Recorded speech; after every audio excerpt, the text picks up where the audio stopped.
Hey there, Mike Dunn with Gaming Trend, and we're here with another episode of Tabletop Throwdown. You'll notice that we did not air an episode last week. That's because Mark and I were too busy recovering from 24 hours of gaming last Saturday. It's because we're slackers.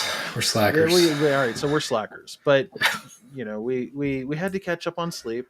Tonight we do have a special guest. Of course, this is me, Mike Dunn, with Mark Julian, my one of my lead editors at Gaming Trend and co-host of Tabletop Throwdown.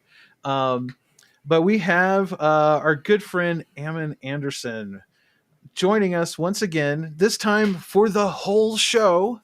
Wait, and I have to be here the whole time? You do. Yes. But yeah, we wanted to just have Ammon on and talk about all the cool things he's doing. And Ammon actually graciously donated a copy of Gnome Hollow that he signed for the event to auction off.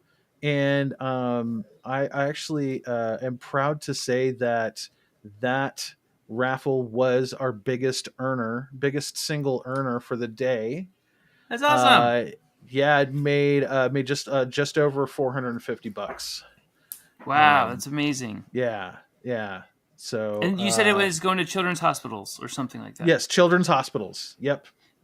Well, I have a personal story here I can share. Like when I was a young dad, my youngest daughter stuck her fingers down the drain of the bathtub one day during bath time, and her fingers got stuck, and we couldn't get it out with anything, and so the fire department came after we called 911, and they basically cut her out of the bathtub, and Good they grief. had to take her down to a children's hospital, and they were barely able to save her 2 fingers. And so you say children's hospital, and I will always support that. Nice. Excellent. Yeah, the club as a whole, I believe this year we raised about a little over $6,500 for Children's Hospital of Denver. So, and yeah, that was the Colorado Springs Board Game Club, which I am a member of, and Mark as an ex-member of. Yeah, he's not an ex-member. He's just he's abroad. He's at large. Yeah, a remote member. Yes, a remote member. But yeah, he came in for the event, and we played a bunch of games, and we had a lot of fun. And awesome. I actually we will have a special episode coming up. It'll probably have to be split between something new and stuff that we recorded, because I did not record as much as I would have liked at the event, mostly because I was playing games and trying to raise money. So, but priorities. Yes. So thank you once again, Ammon. That was fantastic. It was a huge hit, and thanks for recording that greeting. That was super cool. Anytime. Happy to help. Excellent. So one of these days I need to go out to Colorado and join in on the game playing. That would be fun. Oh, yep. I would love that. You would have a blast. Sean Brown from Mayfair Games actually drove down from Denver and joined us early in the day and played some fun games with us. Always looking for folks to come and play. It's a great bunch at this club. It's really something special. So I think That's you cool. would have a blast, actually. So, but yeah, Ammon, you released one of the hottest games of Gen Con this year, Gnome Hollow. It was a big hit. From what I can tell, it looks like it's still consistently a hit. Probably going to sell a ton of copies. This a lot of Gnome Hollow under Christmas trees this year. I'm guessing. For all the people who haven't gotten it yet, and shaming them. No, I won't shame anyone for that. It's been great. I don't have it yet. But you could put it under my Christmas tree. We'll we've talk. had We'll talk. we've had it's been a pretty cool experience. Like I just got the first royalty report, and I can't say how much about it, but I can say that it sold way better than I personally was expecting, and it was pretty fantastic. So we're really excited to see the interest level and to see reviews all over the place, and hoping that just continues to keep going. So like last I heard, like they were on like their 4th printing or something like that. Oh wow. That's pretty good. Yeah, it's amazing. That's fantastic, man. Congratulations. It's well deserved. I It's don't know. I game. can't confirm that. That's what I've heard. So I don't know if that's true or not. But yeah. So busy guy. Well, we've been doing lots of stuff. We liked it a lot at Gaming Trend. We gave it a 100, which is crazy, as high as our rating goes. And again, I like. This is one of those situations where the beginning. Yeah. Yes. I have. Yes, but I could not review that game myself because I am too close to you. I consider you a good friend, and at this point, and we try not to. You can't totally eliminate bias, but this was one of those situations where I was like, I really need to give this to someone else on my team to review. And it was very validating for me personally when they came back with a 100, because I was like, yep, I will totally approve that score because I know it deserves it. Who reviewed that for us? It was Dan, I think. It was Dan? Yeah, I was going to say it was Dan. Yep. But I hope I can keep making you guys happy with some of my other designs that are coming up, and then you guys can just play lots of fun games. Well, so we've actually lined up a session with All Play for one of your next releases, which you showed off last year at PAX Unplugged, right? Yeah, you played it. I think you guys sat down and played it last year. Yes. Actually, you gave me one of the prototypes to play with, and that's right. I did give you a prototype. Yes, you did. You have one. My mom has one, and All Play has one, and I don't have one. So I can bring it to you at PAX Unplugged if you want it back. Like, I'm gonna get the new version of it at PAX, which will be super fun. Oh, okay. All right, cool. Well, I mean, I'm hoping I get a new version of it too. So. But I mean, seriously, if the cards. Yeah, if you want me to bring you, if you want to have your own prototype back, I can bring it back to you. It's not a problem. Like, either way, I love it. Like it was actually super fun. Like it was one of those games that that game came to me like over a long car ride, and I came back and I built the whole thing and started playtesting it. And the weekend that I made it, we had my stepson and his new wife were in town, and they were coming up from a wedding down in like the Southwest, and they had 2 other like couples with them, and the 6 of them sat there and played it the whole night, like just like dozens of rounds of it. And they were like, every time I see those kids, they're like, my friends want to know if they can buy that game yet. So it's been pretty fun. Nice. So not like, obviously I know what you're talking about. I think Mark knows because I think he saw it last year at PAX Unplugged. Yep. Why for our viewers, why don't you go ahead and tell them about Twinkle Twinkle, which is the game that we're talking about. So Twinkle Twinkle is it's a tile placement game. It uses clear tiles, and so you're placing them into these like star charts that you're building, deep space star charts, and where you place things changes your score. So like it's sort of built kind of like a roll and write, but it functions sort of differently. Let's see. What a bad pitch. This is horrible. This is the 8 p.m. like my day. But ultimately, it's all good. So like you're building constellations with tiles, and you're drafting tiles in the hopes of getting the best score. But what's really fun about it is that all the different tile pieces function differently, and I'm not sure how much I can share about like all the development that's happened in this game, but basically, like now the rules are going to actually be changing every time you play the game. Oh, cool. Think of it like this, like a 15-minute tile placement game, sort of in this like you know how the crew has like different missions and different objectives, Yeah, but like a tile kind of like placement that. Oh wow. Interesting. Okay. So it's So a not like little a bit. mission book that you're going through, but you can choose different like systems every time you play, and every time you play is going to be different. Right on. Right on. Yeah. So a little bit.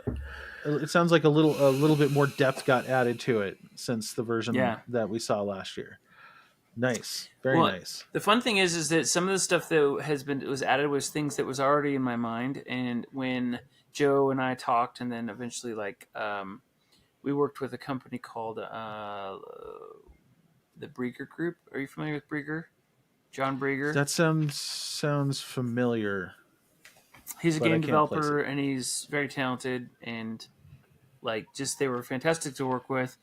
They actually had a bunch of ideas, and then we scheduled a meeting, and they said, so why don't you tell us what you foresee in this game? And then I started like spilling all these things. They're like, oh my gosh, we had all the same ideas. And so like it was this really fun, like this meeting of the minds where our minds were like very much aligned, just totally separately. But then when we came together, we realized like how in line we were about like the where the game really should go. So it's going to be a tremendous release from All Play. I love it when that happens. Yeah. And it doesn't happen often.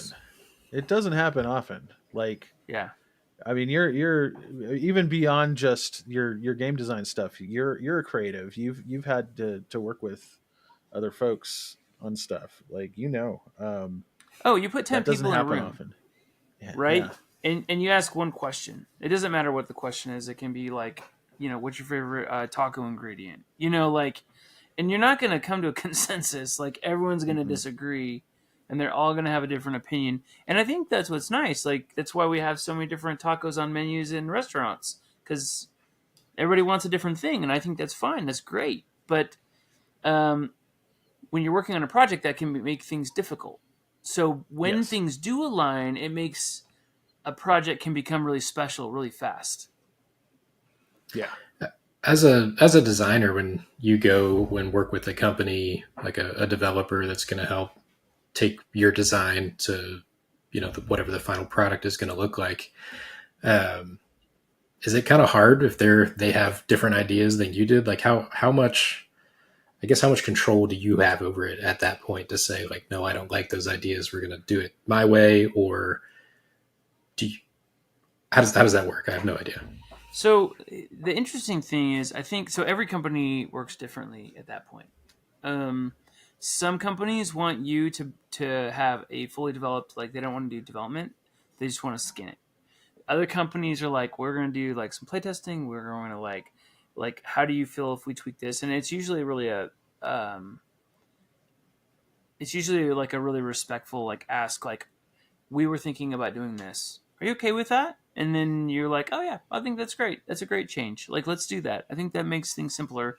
Sometimes it's changes come about just because it like lowers the manufacturing cost of the game, which increases like the viability of the product, right? Sure. So at the end of the day, like a game designer traditionally is developing something that they love and it interests them. A publisher is potentially taking something that they love and interests them, and they're converting it into like a viable product that can generate enough revenue to justify the expense of manufacturing the product. So it's game design and then product design are two totally different things. And what really happens during publication is that those two things come together and they have to match. So if a designer builds a game and the manufacturing cost is like off the charts, then things have to change so that you can justify making it, or like make it inexpensive enough that the company can make enough money to justify the product.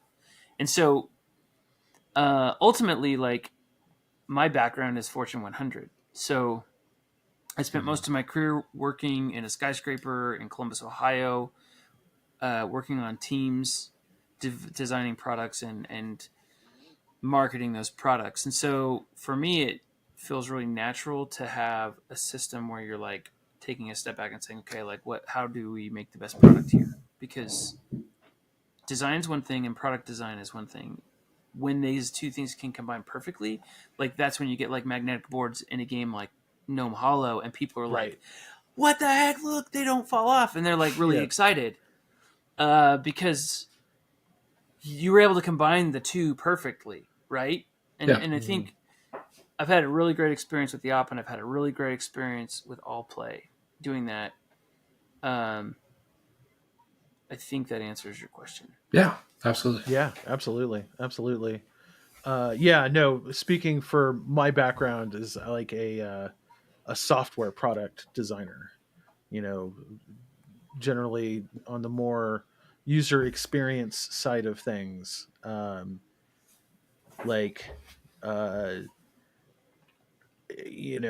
doesn't get any easier if you're aiming for functionality or like, task completion, as opposed to something a little more fun than like a game. Like it's the same kind of thing, ultimately. And it is incredibly hard to get everybody to buy in on what you're throwing out there sometimes. Well, that's true. I've been in situations where I've literally like fought tooth and nail for things that I've designed to be included, because I felt that it was that added layer of like, I'm a UX designer, I'm fighting for the users, like in Tron, right? Yeah. I would get a little more fired up about it because of that reason. And I could see the same thing happening from the game design perspective. Like, I'm fighting for the players. I want them to have fun, right? Like, otherwise, what are we doing this for? Absolutely. And I think the experience that I've had with every publisher that I've worked with is ultimately like they also want that same positive user experience. So like if they can't include a piece, it's like, okay, well, what's another way that we could justify this? Like how can we make this and add this to the game? And sometimes you do add something to a game that doesn't like make sense like monetarily, but when it comes to like how that game performs, you're like, that game would have never performed without this. Like look at the Everdell tree, right? Like, can you play that game without the tree? 100%. Like, you don't need the tree. Like, it's unnecessary. But when you walk by a table, you're like, what is that game? And then like sales just went through the roof because it had a giant tree on the tabletop. Yeah. And nobody had ever seen that before. And so sometimes you justify it, like the game Azul. Did it need to have acrylic tiles? No. You could do that with punchboard. Do small children choke on those? Probably, but whoa, never thought of that. Let's I'm just kidding. Not. Like everybody I've played, like when liability we play coverage. that game, when we play that game at home, my wife and both of my kids are like, I just want to eat these. And I'm like, don't. They're not edible. No. Like, they look like Starburst with like funny designs on it, but it's not. They're tough, This went a whole different direction than I was expecting. What I was going to say is that the tactile, but what you're really talking about, like, so what's funny is like, you're not even mentioning gameplay at all. You're talking about the tactile feeling of those bits in your hand, and it does something. Like, so like the justification for why you're putting it in is because like people are going to play the game 1,000 times more because of those bits than they would have. Like if it was cardboard, I think the game would have like been a flash in the pan. Mm-hmm. Yeah, at Extra Life over the weekend, we played Diatoms, which I loved. But the deluxe copy has, the wooden bits and actual like glass petri dishes that the bits go in, and like that's almost the best part was playing with that, a little magnifying glass to look at your diatom. Yeah.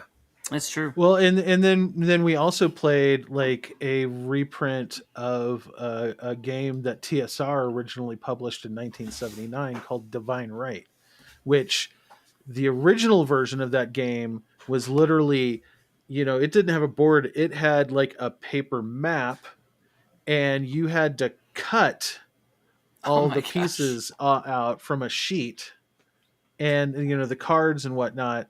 And like they improved it, so like it's still cardboard chits, and it's cards that you don't have to cut, and it's a board, but it's still relatively the same. But like, I was just thinking, like you were saying, back in the day, production qualities on board games was a far cry from what it is now. And I would say, and a lot of people are critical of like how much plastic and like how many minis a lot of games have. And Yeah. I just I understand that take on it.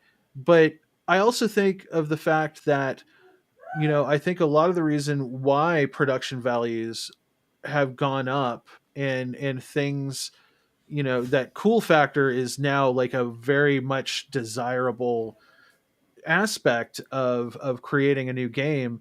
And I don't think it's just because manufacturing processes have gotten better, though that is definitely a huge part of it. I think it's also because we now have like this industry on some level has to compete with stuff like video games, right? Yeah. Like, Oh, that's you true. know Yeah. so But I yeah, think like, it's not true everywhere though. So like in no. some countries, they don't want the fancy bits, and they don't want the Hmm. doodads, and they don't want the big stuff. What they want is they want the cost to be low so that they can just experience the game. And they don't want the game to be big; they want it to be small. So like, and I'm specifically thinking about like the Asian market, like if you look at like the Japanese games from the Japanese game market, they're all these little The tiny white games, like the little boxes. they're all these little tiny Actually, games, and they're packing a lot of game into that little box. Jamie Stegmeyer just posted about visiting Japan, and like these are the things that really struck me about the game industry in Japan. And the number one was there is not much shelf space, and every game on the shelf was small enough to fit in your pocket. Yeah, that's right. Well, is I mean, small games are they're growing in popularity even in Yep. North America, and especially in Europe. And I think that we're seeing that. Like look at the success of All Play with their small boxes. They've got the little Mm-hmm. 4-inch by 4-inch by 3-inch boxes. Um, and then they even have like even smaller ones now. And so, a friend of mine, I just signed a game with him. Do you know Envyborn Games? Do Yes, you know yes. Yeah, Matt? Matthew? So like, Yeah. I just signed a game with him called Space Potato, and it's gonna fit into a box about this size. Dude, yes, actually we're about to So have a review up of that game. this is a great game. Dan and I played that at Extra Life. Yeah. Yes. Yes. So like the one that I just signed is we're gonna make the box a little bit bigger because I couldn't get it as small, but it's also like a 90-minute game. So this is like a 15 minutes game, I think. 15 minutes, 10 minutes. Yeah, 15. So Space It's Potato. real So you were like, as long as a potato can fit in the box, you're good, right? Dude, it's a potato that like dismantles itself and falls apart. And there's As aliens. long as there's space for the potato. Yes. Huh? Huh? Yeah. All right, sorry. And the Gotta work alien on that one. meeples. It has to have little cool meeples. Like Oh, it's gotta have like there the you table go. presents. So Nice. But yeah, like so wait, Space Potato. Wait, hold on. Did you just announce a new game that you're working on? I don't know if I'm allowed to, but I'm pretty sure my contract doesn't have any sort of an NDA because yes. So I have a game coming out with Matthew next year. It's his part of his Tiny Game series. So like, Yes. this was like Tiny Games version, or like one of the fourth Tiny Game. Yeah, what was it? Sirens. God, what were the other two? Sirens and Defrag and 16 Candies. And then this was number 4. So he's releasing 3 new games. and one of them is mine, which is so fun. And actually, Space Potato came out of a joke. So do you know Evan? He's a great game designer from Portland. I can't recall his last name right now. Shoot, this is so embarrassing. But anyway, Evan and Matthew and I played Twinkle Twinkle at PAX Unplugged. No, at Gen Con. One of the two. And we're playing it, and some guys like, hey, can we like record you playing it? And so like I was like, sure, let's play it. So we recorded us playing the game. And the little asteroids in the game look like potatoes, and so they started calling them space potatoes. And Matthew's like, I love that. It's such a great name for a game. And he goes, will you make me a game called Space Potato? And I said, sure. And so that's where the whole game came from. There's this Nice. ridiculous moment at a convention. Okay. Very cool. Very cool. Yeah, no, actually I remember, weren't you not demoing, but just, playing with a bunch of people a really ridiculous game at and by ridiculous I mean funny ridiculous, not like how would you even think about making a game like this ridiculous, right? Oh yeah, I have games I haven't told people about. Yeah, I'm sure, dude. Like you are a machine. You are a machine. But yeah, like you guys were playing a game and it had something about like animals falling from a very high place. Okay, so yes, I have a game. It's in development. It's ridiculous. Okay.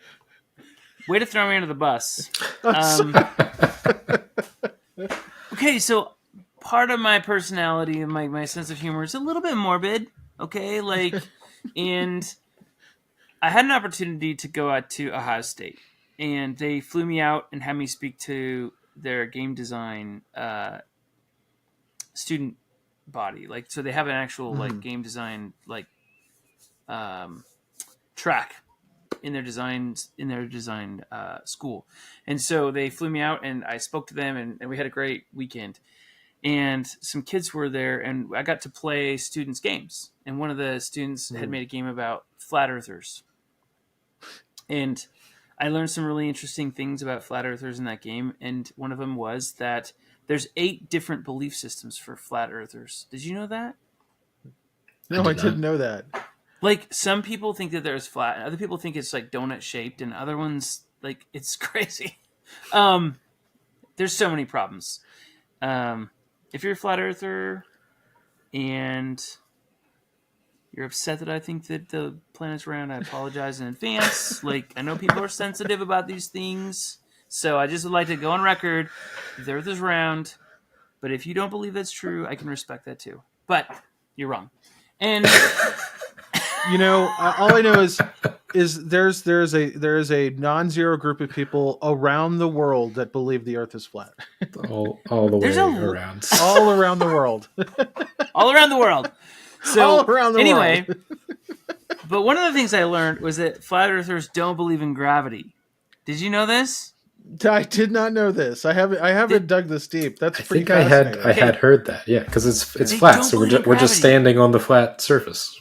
They believe that like the Earth is moving like a disc, and like the motion is keeping us on it, which sounds like gravity physics. But so anyway, I got all inspired by these kids, and I was like, man, you know what? I think this is hysterical, and I have I'll own this. I have a little bit of a morbid personality when it comes to like humor. I think morbid stuff's funny, and yes. So I'm with you. Totally. The premise of the game is that a flat earther is trying to prove the Earth's not flat, and then he's going to prove there's no gravity. So he takes an airplane, and he takes a kitten and a turtle and a baby giraffe up into the sky, and he throws them out of an airplane to see which one hits the ground first to disprove gravity. And players are playing cards controlling when certain animals hit the ground, and it's called Splat, and it's hysterical. And people are like, when I put it on a table to play test it, and I give them the pitch, everyone just looks at me like, "Is this a joke?" And I'm like, "No, it's a real thing. Like, I made this game. Like, do you want to play it?" And they're like, "Yes." So That's awesome. they always want to play it, That's- and I think that's great. Like, I'm glad they want to play it. I remember we were playing a game like on the table right next to you guys, And people were I was laughing like, hysterically. You guys were like just having an amazing time, and I was like, I want to go over there. It's because you can't make a statement like, you know, the kitten is still alive publicly and like not laugh, because it's like ridiculous. And part of the reason that we use ridiculous premises in games is because when you have to say something ridiculous, like, you can't not have fun unless you're like, I mean, well, some people can. Some people can do it and they're just like, they're dry, you know? Yes. Yeah, like what was it? We played Thunder Road with someone that just could not wrap their head around the ridiculousness of that game, right? Like that game is nothing but chaos and silliness and just nuttiness, right? Yeah. And like, you know, he got slammed like right off the bat. He's like, this game sucks. And The whole idea of that game, the reason that game is so good is because the game is chaos. Like, Yep. that game is chaos in a box, and you play it because it's so much fun to just see the dice roll and be like, oh, nope, you tried to knock me out, but now you're over off the side and you just died. Haha. Like, and you blew up. And you blew up. And launched yourself halfway across the board and smashed into a cliff. They have a, let's see, I can't remember the name of it, but they have like a expansion. And it's yes, we've played it. We've actually Carnival of Chaos. In the process of reviewing it, Carnival of Chaos. It's great. Yeah, Carnival of Chaos. I mean, like, literally, it's like in the name. That's what I was gonna say. It's in the name. Like, it's just chaos, and it's supposed to be. Yep. Yeah, if you're playing to win in that game, you're not doing it right. Nope. No. It's funny because I think that game represents so much of what I loved about board games as a kid. Like, oh yeah. Like, I wasn't playing strategically to win. I was playing a game because, like, the internet didn't exist yet, and I was bored. Like, and we would play things just to, like, make things go crazy. Like, you know, it's just chaos, and it's fun to watch things explode. Yeah. Yeah, and not every game managed to pull that off well back in the day, right? Like, I mean, Talisman is a huge. It's been, you know, we're on the 5th printing of Talisman, and like I remember playing the first printing published by Games Workshop back in the late 80s, and it's basically a roll and move, and you know, there's win conditions, but no one, like, the win conditions, going for the win conditions was like the most boring part of the game. Like, it was all about like getting all the random stuff from cards, and like you know, getting turned into a toad, or like, you know, all the crazy stuff, and therefore like the game lasted way longer than it should have, and usually overstayed its welcome by that point, right? Oh, 100%, yeah. Well, okay, so the new game I just signed, Space Potato, like, space is dangerous, right? Like, is it, nobody's disagreeing with this. Like, space is dangerous. Like, if you're there, your chance of survival is low, right? Like, no one can hear you scream. Yeah, that's right. Well, it doesn't last long. You're dead like, in like 30 seconds. Like, but like, I think like certain films like use that as a level of like excitement in the film, like, and it's that morbid curiosity, like, can you survive, right? Like, we've seen a bunch of films come out from Hollywood that are like playing with this idea, like The Martian, right? That came out a few years ago, and like every time something goes like 10 wrong. Years ago. Was it 10 years ago? Yeah, this year's the 10-year anniversary of Interstellar. Oh, yeah, right? Well, and the thing is, like, there's this morbid curiosity about, like, when things go wrong. And the more things that go wrong, you're like, whoa, it's like, how are they going to get out of this part? Right, right. So, like, in my game Space Potato, like, I was talking with Matthew, we're playing, I was like, I think that it's a worker placement. And I was like, I think your workers should be able to die. And he goes, you can't kill people's workers in a game. And I'm like, yes, I can. Why not? I can totally do it. And I'm going to. And so, like, there's this little event deck, and like if your little workers out mining because you're like mining like ore so that you can repair your ship in the game, like, but like once the next like event card flips over, like sometimes it's like all the asteroids or all the miners on the asteroid die, all your astronauts die, and you're like, what? Like, no, you can't do that. But it's hysterical. So, and I love it. And we were playing this game with some playtesters, and like there was this turn, and like 3 astronauts died. The guy's playing is like, why? And I'm like, because it made me happy that your guy just died. Like, like that's why. Like that's why he can die, or she, Nice. whatever, right? That's why they can die. And so, and then I had to build a whole section of the game where you could go reclone your people. I love it. Oh man, are you gonna have this? Are you gonna be showing this off at PAX Unplugged by any chance? Yeah, I'm putting together a couple prototypes of it right now. Actually, they're printing on my 3D printers and the pieces, and there should be 2 copies of it at PAX Unplugged. All right. Yes, definitely pencil us in. Looking forward to it. Yeah, definitely. It's just fun. Like, if you can't have fun, like, why are you playing games? Right. Exactly. And that's the thing. It's like a lot. I know some people that really just kind of stick in 1 or 2 lanes with games. Sure. That's the only kind of games they ever play. Like I know this one guy, all he does are like really high end mathy Euro games, right? Yeah. 18XX. Like, dude, I love those games. But I gotta have variety. I mean, obviously being the editor-in-chief of a gaming news site, like that's a necessity, right? I have to have some variety, but I'm not always in the mood for the same kind of game. No. Yeah, I think we play a lot of different games. But I was looking at Yellow and Yangtze, which is not a new game. It's been out for a while, but I was reading forums about it on Board Game Geek because I do that sometimes. And this guy was talking about, he was replying to somebody complaining about imbalance. And he was like, well, yet the other day he played his like 1,000th game of Yellow and Yangtze. So he was proving like statistically about the balance of the game over the number of games he played. And I was like, wow, there's people that play the same game more than like 5 times. I thought that was just game designers. Yeah. Right? Like I think I've played or teenagers. Yeah. Right. Or like old school games, right? Like I've probably played Yahtzee like 5,000 times. Yes. But like it was my mom's favorite game for like all of my adolescence.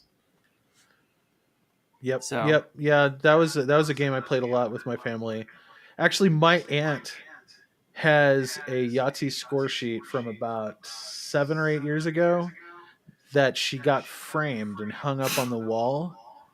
I swear to God, this is the truth. I have witnesses. I got like 9 Yahtzees in a row.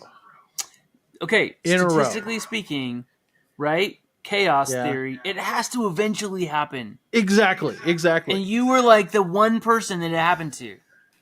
Yeah. I've had like 2 games ever where I was able to fill in all 4 Yahtzee spots, and I was like, I love it. This is the best. I've never played this game again. I filled all of them in and ran out of places to put Yahtzee scores in. That's crazy. Yeah, it was nuts. And there is a score sheet that proves this, and witnesses. Next time you and go all to the your witnesses house, are still alive. so far. Yes. morbid curiosity. Until we demand proof, and then they'll start disappearing. But this is the thing. Okay, so like again, You're talking about like all the different kinds of games you can play, right? Like the first time I played an 18xx, it was with the CEO of a company, and you don't want to play that game with the CEO. No. Like it wasn't fun because he just destroyed us, and Yeah. it's because he naturally plays those games in real life as a CEO, right? But like, um, every kind of game can be fun. It's all based on like what you're. So like, I think a lot of people sometimes in this industry were like, okay, like this game better be fun, and we go there and we're like, the fun needs to be in that box. But like, and that's true in a lot of ways. The fun should be in the box, but also like Right. we should be bringing the fun to the experience as well. And Yes. I think that's one of the things that I've been really thinking about as a designer. Like, how do you make a game like really fun? Like, how do you make a game be something that like when you are sitting at the table next to them, you're like, what are they playing? That looks like so much. They're having so much fun. And Are you sometimes it's the familiar group. with Are you familiar with Scott McCloud?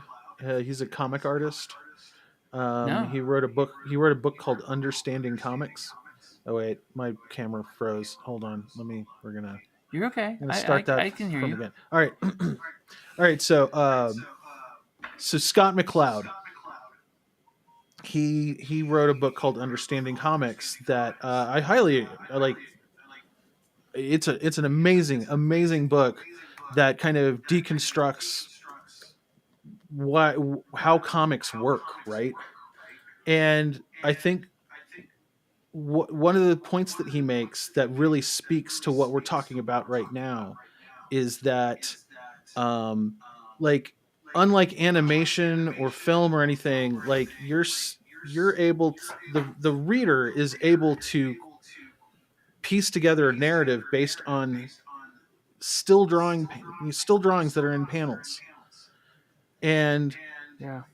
all of the action, everything that happens in the space between those panels, that white space. That's the Yeah. space that the reader fills in.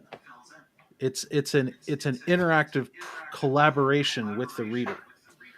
And I Yeah. feel like designing games is almost certainly an expression of that same concept in that, you know, and most good art is literally collaboration between the artist and the person viewing the art, right? Yeah. That's right. And that's how some art can transcend the artist that made it, right? When it becomes something unique and creative to individuals where they perceive it and interpret it in ways that the creator never even dreamt of.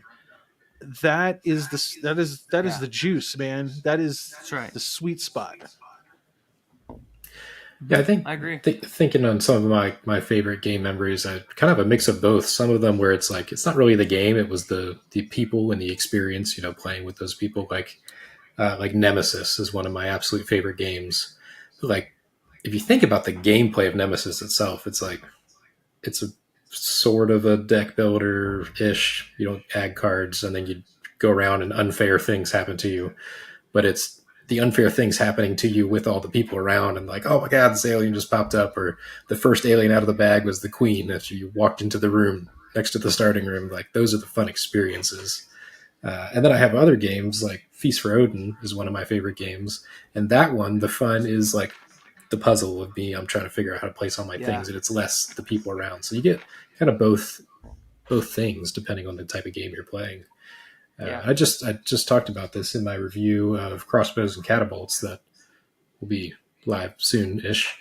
That like that game is all about the experience, and restoration games about the nostalgia. And like playing that with my brother was more fun than I've had playing a game in years. And it was the experience of like remembering like we're playing this exact game as a kid. And Yeah. having that experience together. So it's really cool that you can achieve that with a game and give people that kind of experience. Oh, I completely agree with you, and I think it's been really interesting. Like on the other side, like as a designer, right? Like I watched a review of my game recently, and the woman was like, "This was phenomenal," and he was like, I don't ever want to play that game again. And they played the same game at the same time at the same table. And it's interesting that two people can have such polarly different responses to the same like input, right? And you know, part of it's just like, you know, where we come from, and other things like my mom last year wanted her the only thing she wanted for Christmas was Ticket to Ride because she'd played it. She's like, that blew my mind, and I was like, amazing. Like, I'm so glad that you're having your mind blown. Yeah. But for her it was new. Yeah. And like, I love that. Like, so I was so thrilled to get her a copy of that game and give it to her for Christmas. Like, I was so thrilled to give her that gift because she was so tickled by that game, and I loved it. Like, and I was even willing to sit down and play with her, you know? So, because I had just My fun wife watching loves her. that game too, and I have to play it with her sometimes as well. But it can still be fun. Like, watching her like have the moment and the excitement was almost as much fun as the first time I played that game, and it was new for me. Yeah, absolutely. Well, all this talk about games that we're having fun with, Ammon, I know you play. You got to play some games sometimes. You're not just creating games, right? You're Yeah, no, playing I love games playing too. games. What's I wish I could what's play got you more excited games. What's got you excited these days? Okay, let's see here. I've been playing a lot of dice games lately. I've been working on some dice games, and so I typically like I That was play. going to be my next question. I'm not doing any dice games. I don't know what you're talking about. What are dice? So whenever I'm working on something, I'll play stuff that's in the same genre, the same like category, because for two reasons. Number one, like, I don't want to accidentally make something that's like something else, which Right. is really easy Can to do. happen. Yeah. Oh, No, like, it's especially not these days. hard. Holy cow. There's so many games out there. Like, it's pretty easy to make a game that's really similar to another game and not even know it. And then people are like, this reminds me of X. And you're like, I've never heard of that game. And then you go play it. You're like, dang, like, what a smart guy.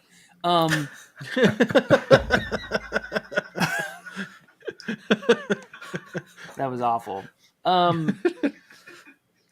But the other reason I do it is because, like, it's good to see, like, how other people, like, there's some very clever things out there. So I've been playing a lot of dice games lately.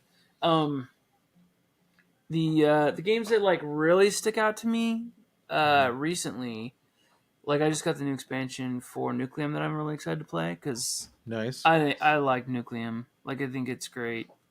I've played a lot of board and dice games lately. Played Windmill Valley. Have you guys played that?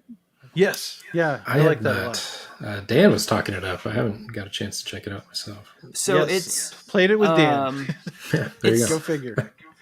I broke it. I broke the game, like, really bad. But Uh-oh. I got really lucky, and I pulled like all the best upgrade tiles for they just kept coming out right before my turn. It was dumb luck, but I was able to like maximize every single turn and do 2 actions like almost the entire game, which was unbelievable. But it was such a fun game. Like I loved how it operated. I loved the experience that I had. I thought that was fun. Let's see here. I was just at a game night the other night, and we played.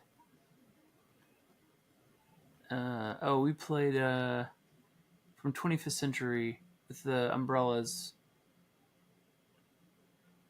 What is that game called? Played that. It was pretty good. It reminded me a lot of Calico. That reminded me a lot of Calico. Mark's already checking. 25th. With the Called umbrellas? Agueda, City of Umbrellas. Ah. Yeah, I've that was not great. heard of And that it was one. fun because it's really fun to play games from people that I know who are the publishers or the designers. So my wife and I are sitting down, we're playing it with some friends, and I went and took a picture of us playing the game, and then I texted it over to Chad, Chad Elkins, because he's the owner of 25th Century, and I was like, dude, we're playing one of your games, and I get like this hardback. He's like, oh, wow, it's so fun. So it's just really fun to like know people and play their games. I did that on the 4th of July. We had some company over, and I played Caution Signs. I got everybody to play Caution Signs. Scott Brady and oh gosh, what's her name? See, now I'm a horrible person. I'm just gonna let you sit here for a minute because it makes me look really good. I'm just anyway. Danielle Reynolds. Yeah, it's Danielle. That's right. Yes. Danielle. Danielle Reynolds. Yes, Danielle's a sweetheart. I love Danielle. But I sent. I've been playing a bunch of this. Oh yeah, we're gonna talk about that in a second. But I sent them a picture of one of the drawings that one of my kids did of an elephant a falling elephant, and it was just so clever. I was like, I can't even imagine that anyone's come up with this. And I sent them a picture, and like, dude, this game is a big hit at my house. And Nicole was like, but I love that game because I haven't played it. I need to play it. So, all right, as someone who can probably has some drawing skill, as I imagine you have, Ammon, because I know you paint a little bit. You probably have the same frustration with the like Pictionary, Telestrations kind of games that I do, in that those games really work best when you have no drawing skill because of the wacky things that come out.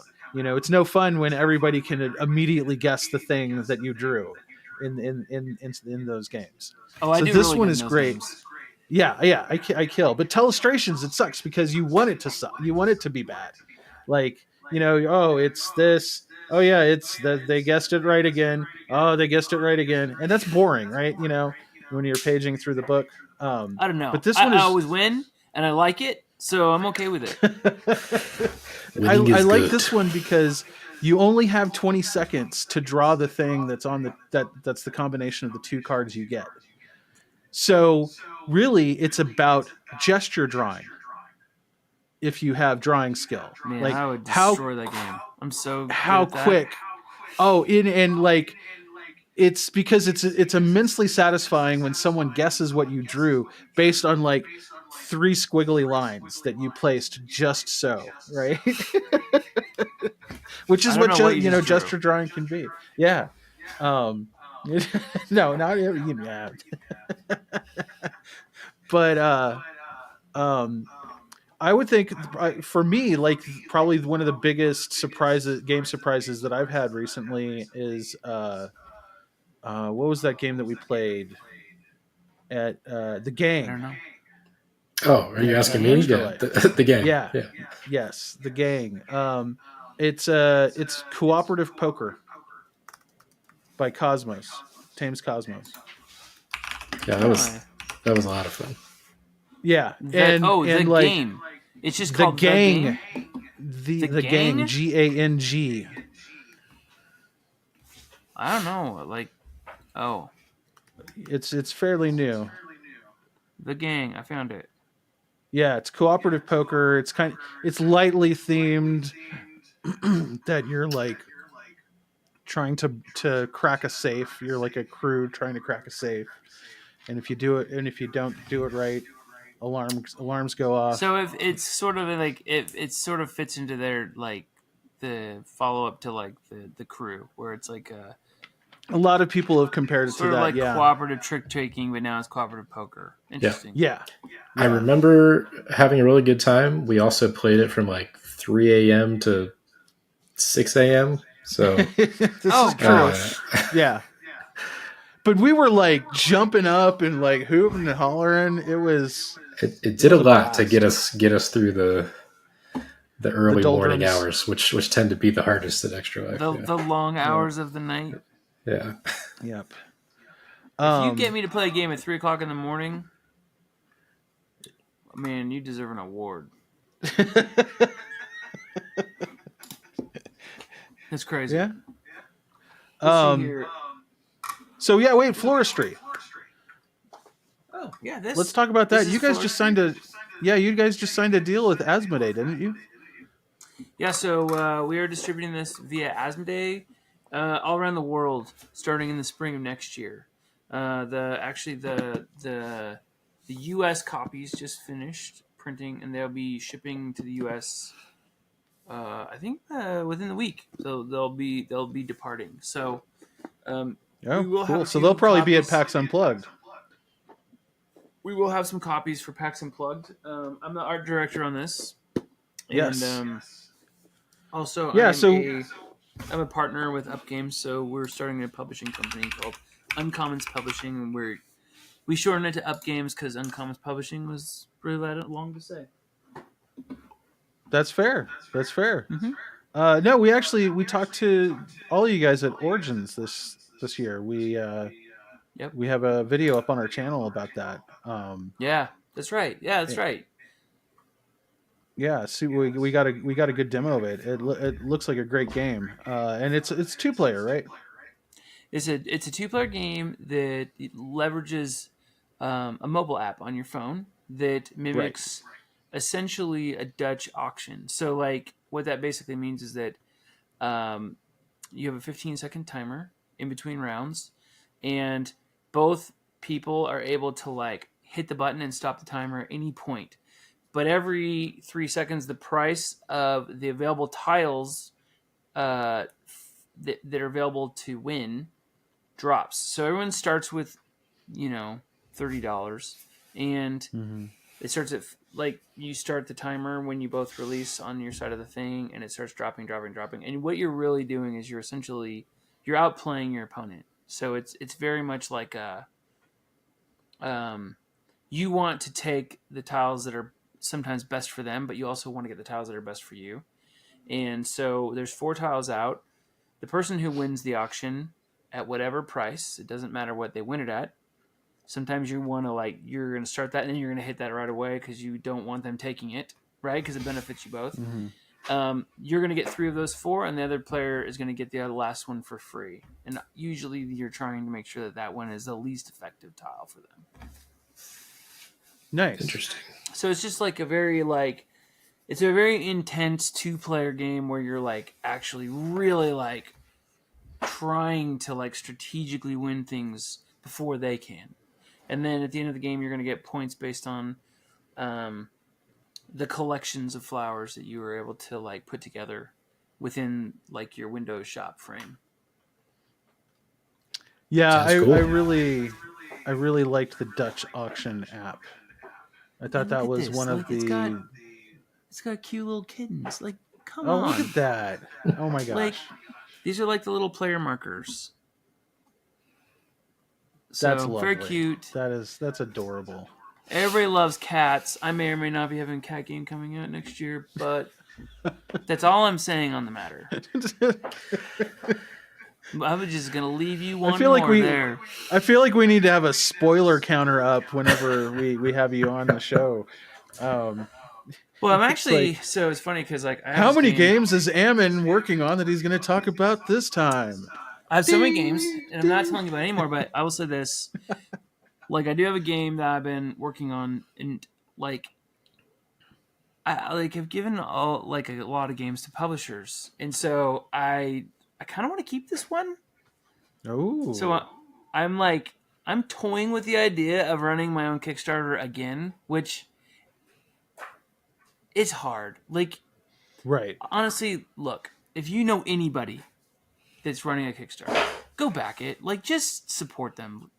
Because, it's probably the hardest thing that a human being can choose to do by themselves. It's crazy.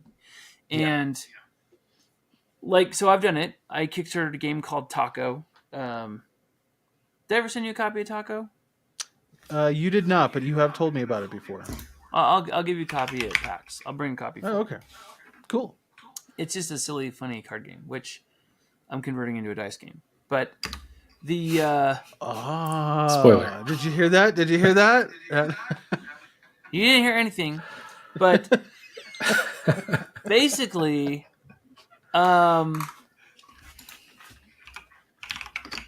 running a Kickstarter, like I did it, and it was super freaking hard. Like it's like stressful. dude. It's like, dude, okay, it's like all the emotions from my first 15-year marriage in like a 30-day period of time. It's crazy. Like it's the highs and it's the lows. Like it's all of that it. good, huh? It's rough, but no, it wasn't good. It was bad. So I ended up funding the last morning, like for the bare minimum, like just barely funded. And so ended up losing a profound amount of money, like getting these games like delivered to people. It was crazy, but it got my foot in the door. And so I've stayed away from Kickstarter since then, but I think I might do another one. Like maybe I'm a masochist.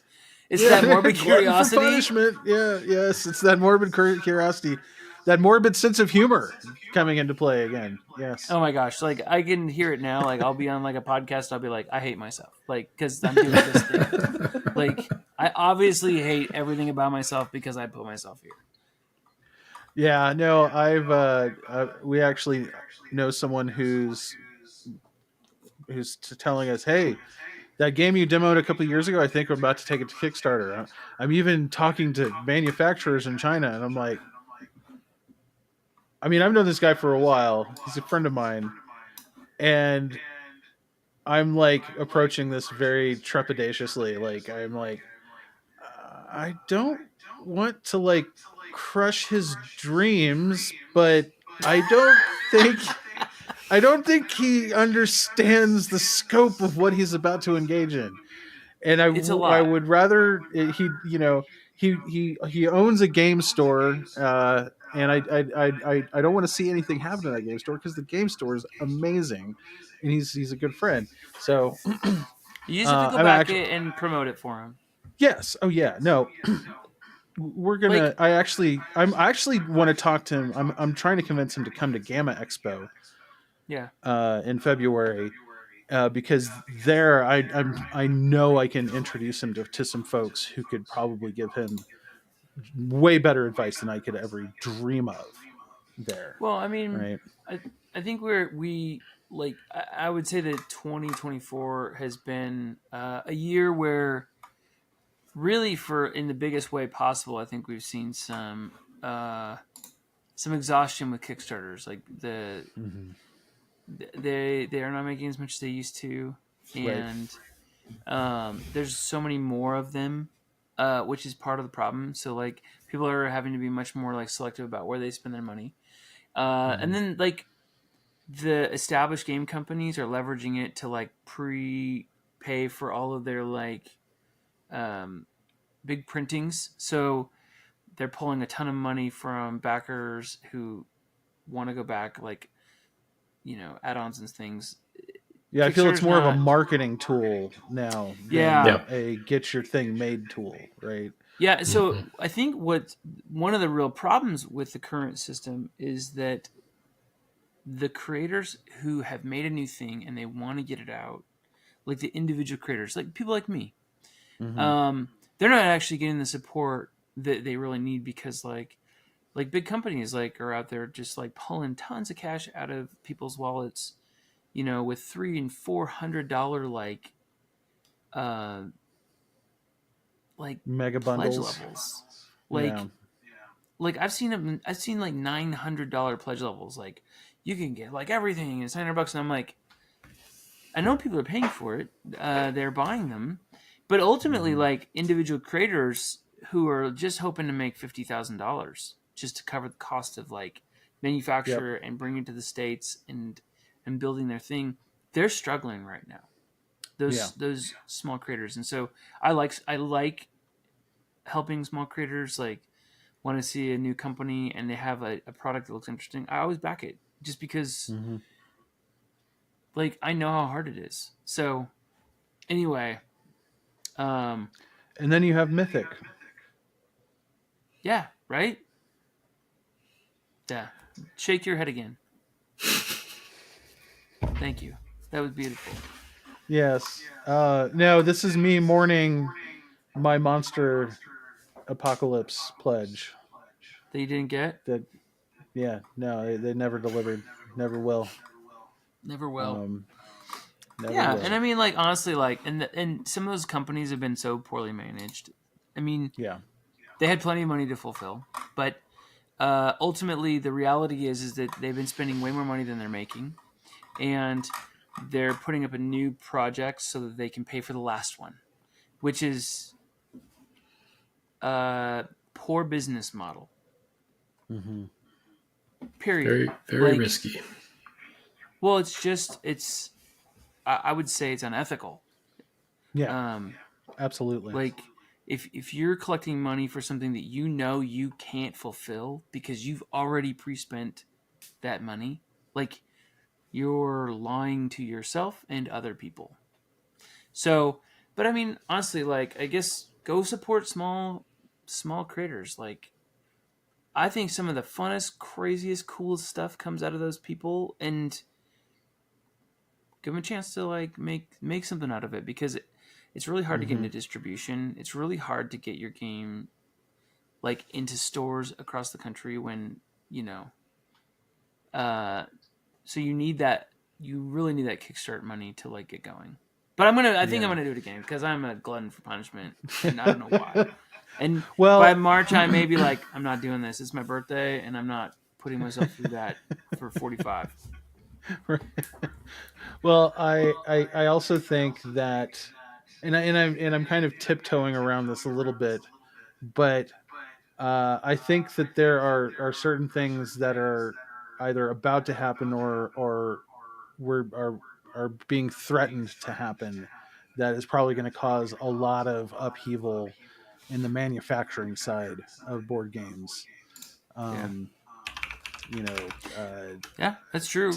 I mean, the cool thing is, though, if tariffs get imposed on China, then that is yeah, like I think I feel like, everybody who's looking at Kickstarter or even any board game, anything in the industry right now should be looking towards a way to manufacture their games, cheaper, quicker, and maybe even, in well, non-traditional places, like, here, like, I remember during the pandemic there were some people talking about ramping up US manufacturing for games, and I haven't talked to those people in a while, and I think maybe it's time to talk to some of those people again and find out what's going on, who's got the ear to the ground, what's going on.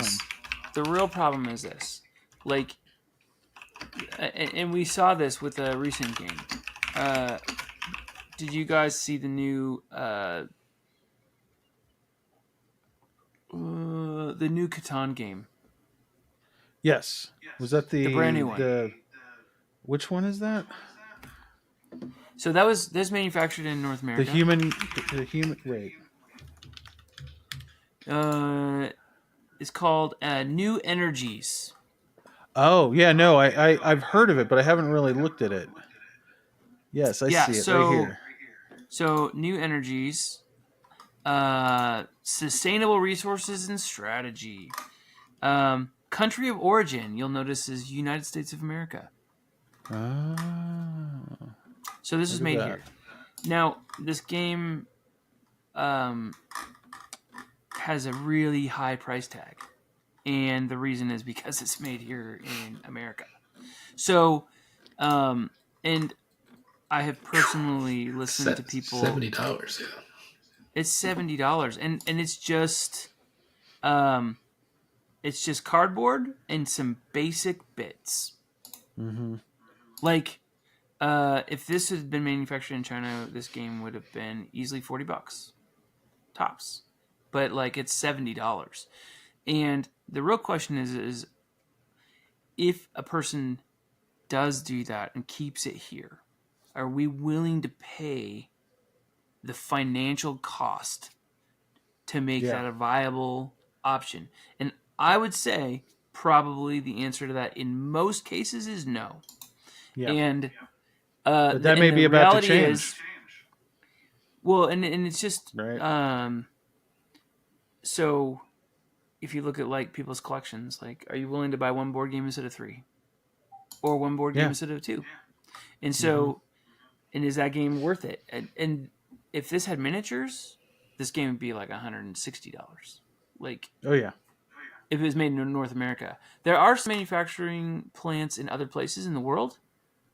There's great options in the Philippines. There's great options in Singapore. There's great options in India and in Mexico. There's great options. So But CGE now does their own manufacturing, right? In Europe. Probably, yeah. Yeah. But again, like, you have to have had so much success that you can afford to invest in that system. And, you know, the average publisher in North America is not going to have the financial wherewithal to like build that sort of a system. Right. But I mean, like, you know, this game's very expensive, and I haven't played it. I don't know if it's good or if it's worth $70. But if you look at like the other games in the market that are $70, they're like really exciting, and they've got like table presence and stuff so much more so. And Yeah. that's not a criticism of this game. I mean, I applaud them for manufacturing it locally. But I mean, I've gotten quotes locally, and the difference is like the same It's game in sizable. China is like $4.30, and here it's like $18 to manufacture. So like, even when you account for like the time lost with shipping, and then the cost of like the freight, and then the cost of freighting it all around the country to where it needs to go, you're still at $5.50 per unit instead of $18. Yeah. And that, if you're thinking about the wholesale cost, because let's say a game is $40, the most you're going to get out of a wholesale is $20. Well, you just made $2 versus $16. That's not a hard choice. Yeah. I wonder if we'll see more of an increase in print and play games. I'm not sure what the margin is on that, but I'm super into print and play games, so I'd like to see more of them. Did I just say the wrong stuff? No. I don't want to work more. I feel like we could probably spend another hour or two on a lot of the stuff that we're talking about right now, but sadly, I feel like we've already gone a little over our 1 hour mark. Oh no! It's not a fixed limit. Like next time we should talk about rolling rides. Cut a lot of the stuff that Mike said. We'll be fine. I'm so into that right now. I want to make one, but I don't know if people will buy it. You know, Mark and I dig the rolling rights. Yeah, I got a whole. Have you played French Quarter? That's a great one. I love French Quarter. Oh, French Quarter, Three Sisters. Yeah, I love Three Sisters. Yes. Oh yeah, I bought the stickers. Yes. Oh, that was the other thing I wanted to talk about. All right, we're going to talk about this really quick, and then I thought we were over. You can't bring up more topics. No, I'm bringing one more thing up. You know what? I'm bringing one more thing up. You can't fire me. I'm the boss. I just did, and everybody loved it. So yeah. Mark's like, join us next week when Ammon and Mark talk about. No. So Ammon, you've been doing something for a few years, not just making these amazing games, but making these amazing game enhancements. And I've got so far I've gotten the Dune Imperium stickers, the apiary stickers. Yeah, so like I make these little stickers. Like, here's a great example of some stickers I made. So these are Obsession. They're just little stickers that go on top of the plain little wooden meeples to like make them look even cooler. And some people absolutely love them, and some people don't. If you've ever bought them and they started to peel, reach out and we will replace them. We had some. Yeah. We have had a few times where we got bad sticker paper, but we always make it right. So you do this from an Etsy store, right? We'll put a link to that Etsy store in the description. But I know this is like literally at the last minute, but I urge everybody watching this to go check out these stickers. They're really cool. Like the one thing that I really like the most, I think, is the Dune Imperium set, because you actually put denominations on the spice and money So you and don't have to Solari remember tokens. what they are. Right? Yeah. Like, I mean, I couldn't tell you how many times I played that game, and people were like, "Okay, I get a big one. Is that a 3 or a 5?" And you're like, and you're like, I don't know. Hold on, let me look it up again. And you look it up, and then like a few minutes later, you're like, "Is it a 3 or 5?" And you're like, "Man, I can't remember. Why'd you say both?" It's this one. It's a 5. So, yeah. But that's been a very popular I really think you have some very clever takes on like kind of layering more beautiful imagery on these wooden pieces and stuff. I really it's a treat, and I was really surprised that you were still making new sets. We still make them, not as fast as we used to, like I do, because I illustrate them.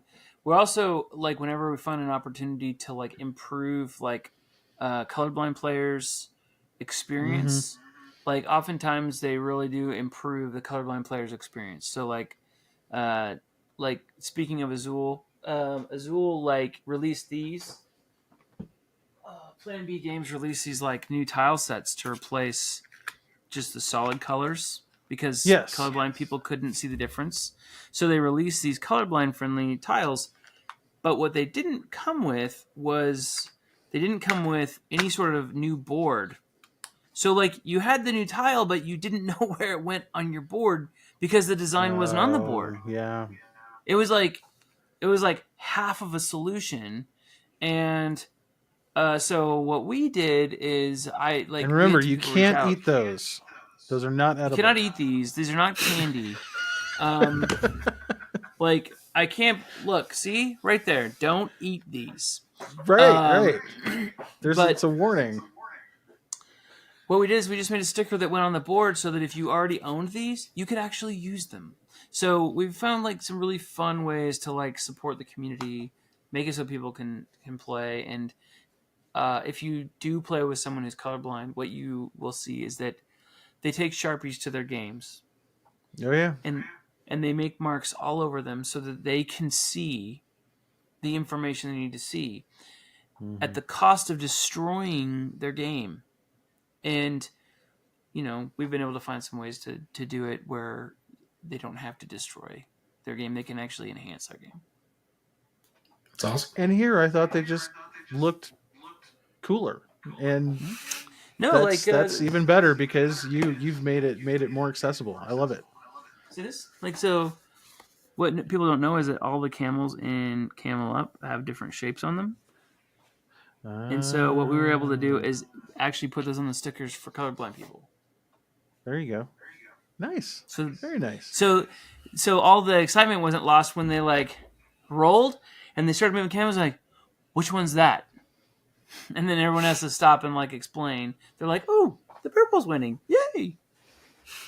I do feel like accessibility has become a much bigger issue in recent years.